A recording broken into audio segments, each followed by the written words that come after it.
আসসালামু আলাইকুম রহমতুল্লাহি অবরকাতুহু।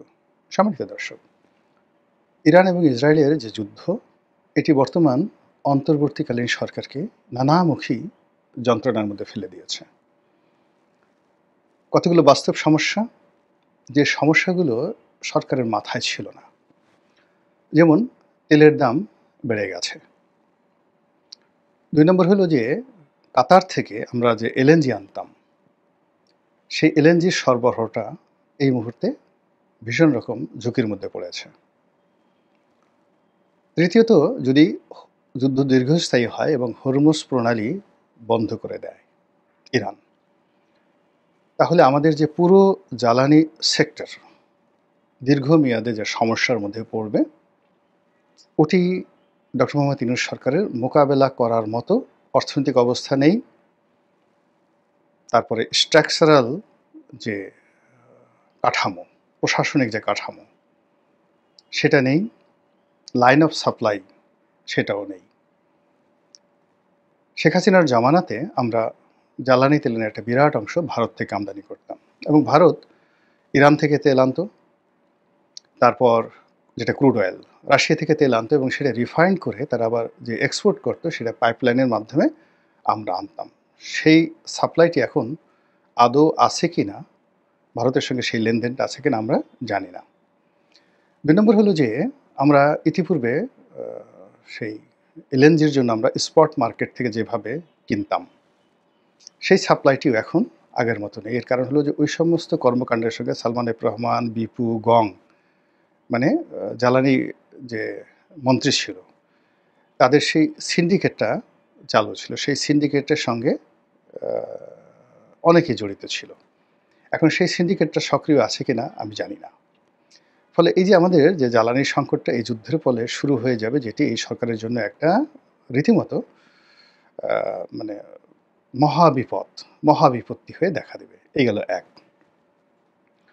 ২ নম্বর হলো যে সরকার যে সমস্ত কর্মকাণ্ড করছিল, সংস্কার, এনসিপিকে শক্তিশালী করা, তারপরে একটা নির্বাচনের যে আয়োজন, এ পুরোটাই ভণ্ডুল হতে বসেছে।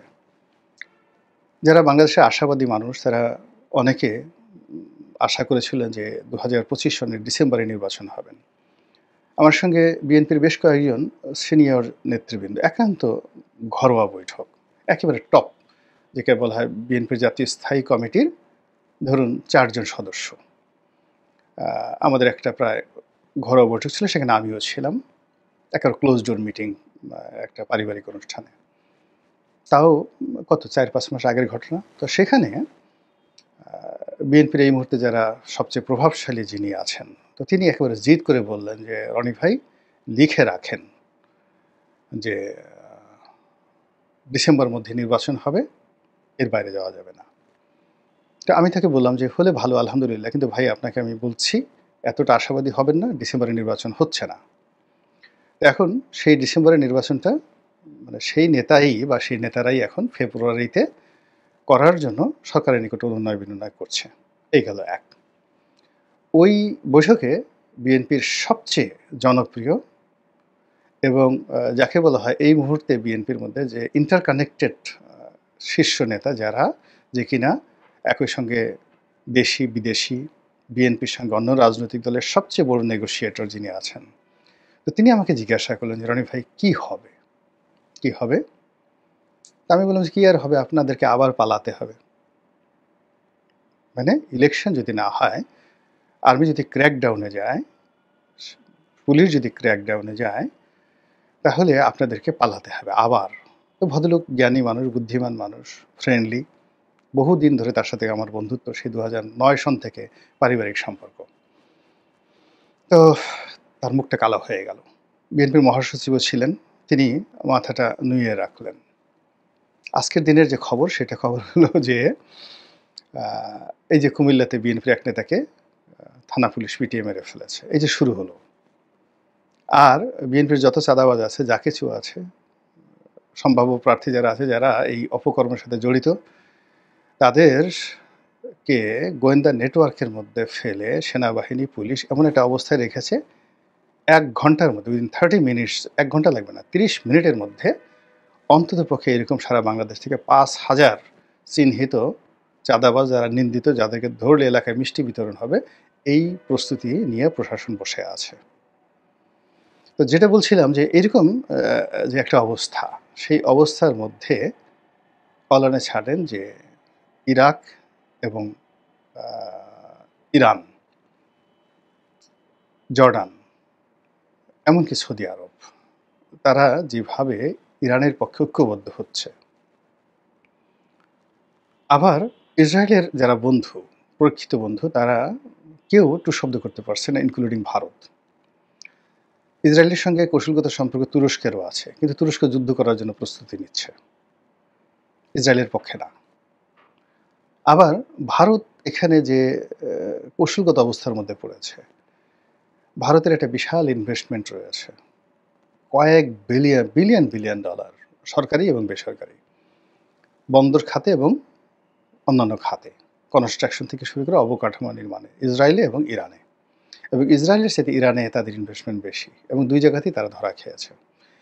এবং ইসরায়েলও ভারতীয়দেরকে সন্দেহের চোখে দেখা হচ্ছে, আর ইরানে তো রীতিমতো ভারতীয়দেরকে গণশত্রু মনে করা হচ্ছে। পাইকারি হারে ধরে ধরে পিটুনি দেওয়া হচ্ছে, ক্রস ফায়ার দেওয়া হচ্ছে এবং মেরে ফেলা হচ্ছে, প্রাণ নিয়ে সেখান থেকে পালানোর জন্য উদ্গ্রীব হয়ে গেছে। তো এর ফলে কি হলো, আমাদের দেশে এই যে এই সময়টিতে র এবং মোসাদের যে খেলাধুলা ছিল, পুরো খেলাধুলাটা স্টপ হয়ে গেছে।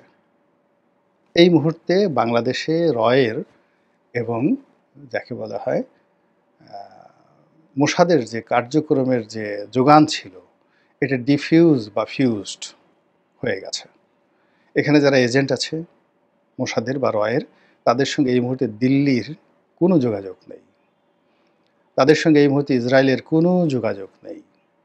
আর র এবং মোসাদ কেন্দ্রিক যে পাওয়ার হাউসগুলো এখানে চলছিল, সরকারের ভিতরে, সরকারের বাইরে, এবং ইনক্লুডিং সিআইএ সহ, সবগুলো তাদের যে কানেকটিভিটি তারা হারিয়ে ফেলেছে। এখন আমেরিকা ইয়ানফসি, ভারত ইয়ানফসি, মোসাদ ইয়ানফসি, তারা ইরানকে নিয়েই এতটা ব্যস্ত, যার ফলে বাংলাদেশের দিকে মনোযোগ দেওয়ার মতো কোনো রকম অবস্থা নেই।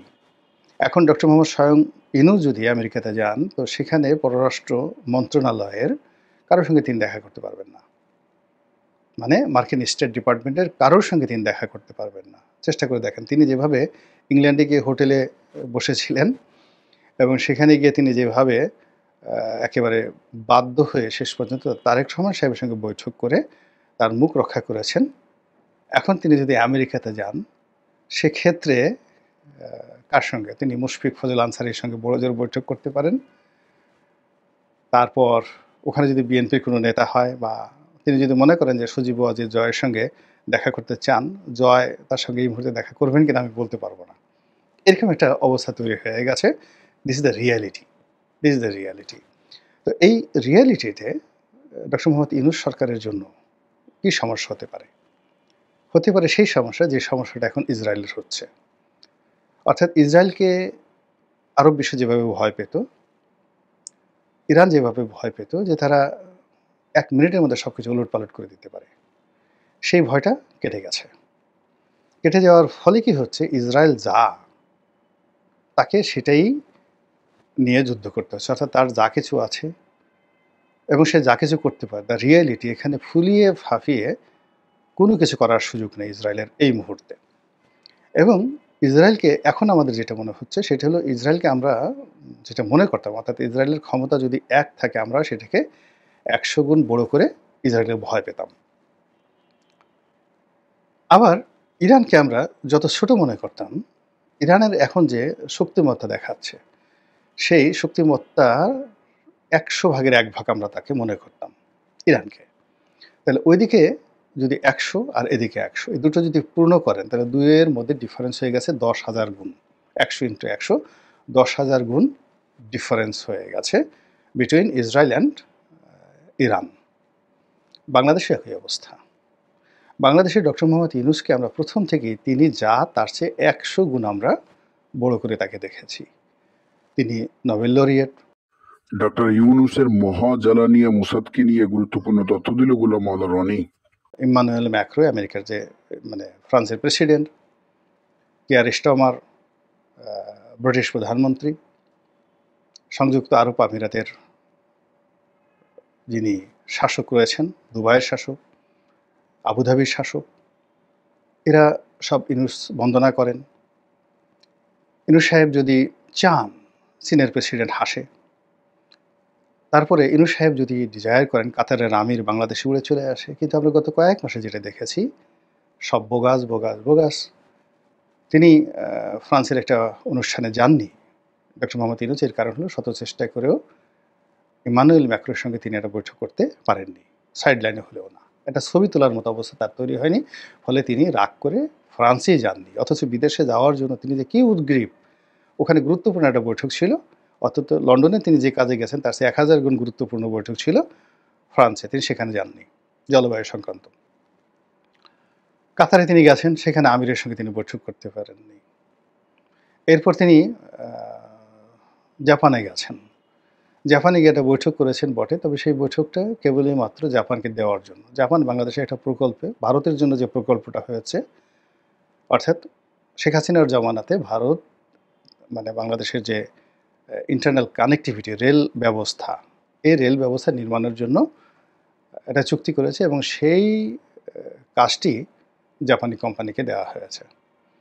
এখন জাপান সেই কোম্পানিকে বর্তমান সরকার টাকা দিতে পারছে না এবং এই প্রকল্পটা আমাদের 2 পয়সার দরকার নেই। এই প্রকল্পটা পুরোটাই ভারতের জন্য তৈরি করা হয়েছে। ভারত এই প্রকল্পের জন্য নরমালি ভারত টাকা দেবে, কিন্তু এমন ভারত চালাক, তারা শেখ হাসিনাকে বলেছে যে তুমি এই টাকাটা আমরা বলে দিচ্ছি জাপান থেকে আনো, জাপান থেকে মানে এই কোম্পানিটা জাপান থেকে আনো। তো ভালো কথা, সেই প্রকল্পে জাপান সহযোগিতা করবে। করার পরে এখন সরকারের যে ফান্ড, সেই ফান্ডের দুটো অংশ, অর্থাৎ যখন একটা মানে প্রকল্প হয়, সেই প্রকল্পে সরকার দেবে 100 টাকা, জাপান যারা ঋণ দিচ্ছে তারা দেবে 100 টাকা। তো জাপানের ঋণ তো সেই 200 টাকা নিয়ে জাপানের কোম্পানি সেই কাজ করে যাচ্ছে। এখন সরকারের ভাগে যে 100 টাকা পড়বে, সেই 100 টাকা এই গত 10 মাসে দিতে পারেনি। এজন্য সেই জাপান যে ঋণ স্যাংশন করেছে, সেই ঋণের বাইরে আরও ঋণ জাপান বলছে ঠিক আছে, আমার এই কোম্পানিটাকে চালানোর জন্য তোমাকে আরও $1 বিলিয়ন ঋণ দেবো। সেই ঋণের জন্য সে সেখানে গিয়ে প্রধানমন্ত্রীর সাথে দেখা করেছে, মানে জাপানের স্বার্থে। বাংলাদেশের স্বার্থে ওখান থেকে 1 পয়সা তারা পায়নি। এই হলো অবস্থা। তো সেই ডক্টর মোহাম্মদ ইউনূস গত 10 মাসে আমরা তাকে যত বড় মনে করেছিলাম, সেটা কমতে কমতে কমতে কমতে একেবারে শূন্যে আসেনি। এখনও 10 to 20% এখনও অনেক লোক মনে করে বাংলাদেশে যে তিনি বাংলাদেশের রত্ন, তিনি বাংলাদেশের গর্ব। 1000 বছর এরকম লোক সৃষ্টি হয় না। বাংলাদেশের যেমন ব্রিটেনের রাজার সঙ্গে তার একটা ছবি, সেই ছবি দিয়ে আমাদের অনেক ইউনূস ভক্ত মন্তব্য করছেন যে রাজা যাবে, রাজা আসবে, কিন্তু ইউনূস যাবে, ইউনূস আসবে না। পৃথিবীতে ইউনূস একটাই। তো এই মানে কথা তারা বলছে যে এরকম কে যেন একটা কথা এরকম বলেছিলেন বিখ্যাত ব্যক্তি, তার সেই কথার উদ্ধৃতি দিয়ে। আরে বাবা, সেই কথা তো সবাই সমান, যে এই পৃথিবীতে অনেক রাজা যাবে, অনেক রাজা আসবে, কিন্তু আমি ছোট একজন মানুষ, গোলাম মৌলা রনি, আমি তো ইউনিক। আমি যাই হই না কেন, আমি এমনকি এই ঢাকা শহরে একটা নাপিত, একটা জেলে, একটা ঝাড়ুদার, একটা রিক্সাওয়ালা, ইউনিক, আল্লাহর তৈরি করা একটা ব্যতিক্রমধর্মী মানুষ। তো তার মতো তো কেউ পৃথিবীতে আসবে না, আমার মতো কেউ আসবে না, অন্য মানুষ আসবে কিন্তু আমার মতো আসবে না। তো যাই হোক, এখন আপনি যদি কারো প্রশংসা করতে চান তো আপনি করতে পারেন। তো সেইভাবে ইউনূস যারা বন্দনা করছেন, তারা সেইভাবে ইউনূসকে এখনও সেই মানে তিনি যা তার চেয়ে আরও 20 গুণ বড় করে দেখছেন, যেটা জুলাই আগস্টের সময় 100 গুণ ছিল। এখন এই যে 20 গুণ তাকে বড় করে দেওয়া হচ্ছে, এটা যাকে বলা হয়, যদি একটা বেলুন ধরেন, ফানুস, সেই বেলুনটি এই ইরান এবং ইসরায়েল যুদ্ধের ফলে একদম ফুটো হয়ে যাচ্ছে।